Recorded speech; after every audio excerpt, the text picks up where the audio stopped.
I don't really like Christmas. I know, I'm a Grinch, I'm a grump, throw out all your festive slurs at me, because I do deserve them. And because I don't really like this time of year, I like to torture myself by watching some really bad Christmas movies. I have a whole series dedicated to watching really bad Christmas movies, which, by the way, 24th of December, 15 Years of Crapness, episode 3 coming out. Hope you all enjoy it. And earlier today, I decided to watch the most random Christmas movie that has been released this year.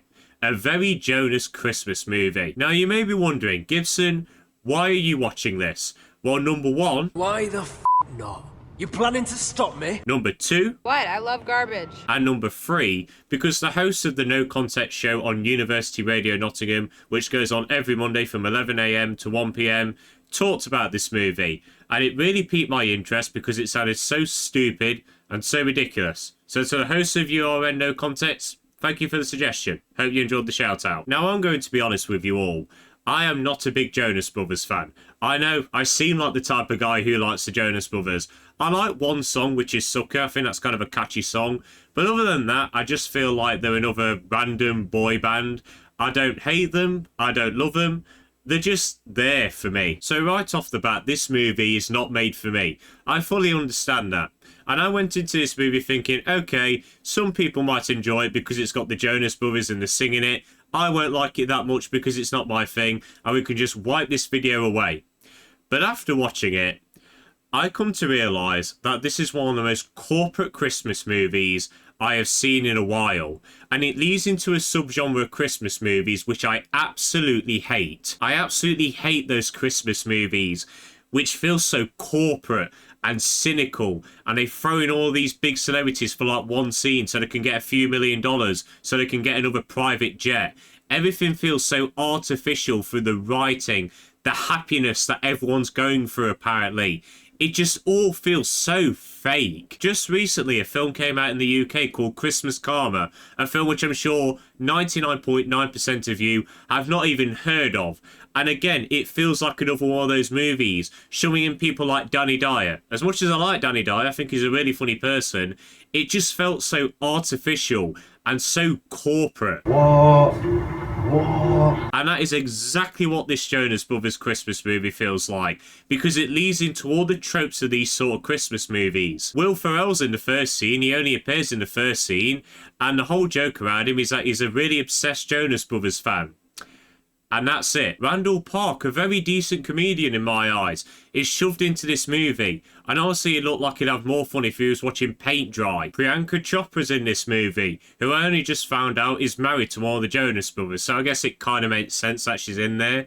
But you see what I mean? Just forced in cameos from these big celebrities, and they do absolutely nothing. And not only does this feel like a big advertisement for the Jonas Brothers, because we've got to release another Christmas album, get a bit more money out of people's pockets, it's also just a straight up advertisement for like 1 billion products. There's a candle company, Prime hydration drink from KSI and Logan Paul is in this, strategically placed so you can see the logo there in the name. And of course, because it is a Jonas Brothers movie, we've got to add in some songs in there.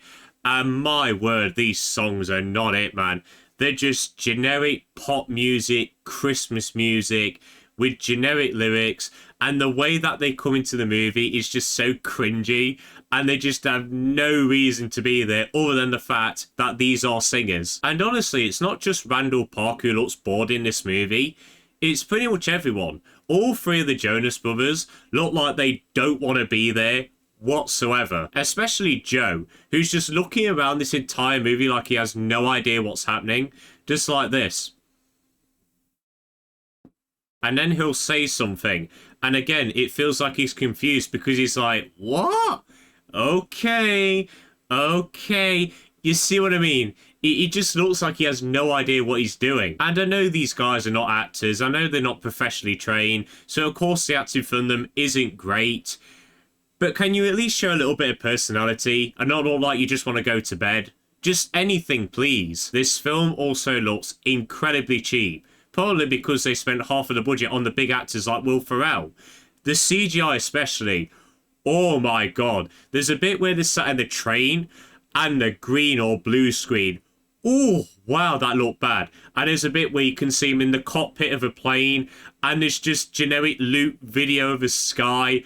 Oh, it just looks so bad. Everything about this movie just looks so cheap, so thrown out there, like, just get it done quickly now. Just get it out there, get a bit of money. And look, as I said, I'm not the target audience for this movie. I'm not a big Jonas Brothers fan. If you're a fan of the boys, I think you'll have a good time with this movie, and that's great if you enjoy this movie.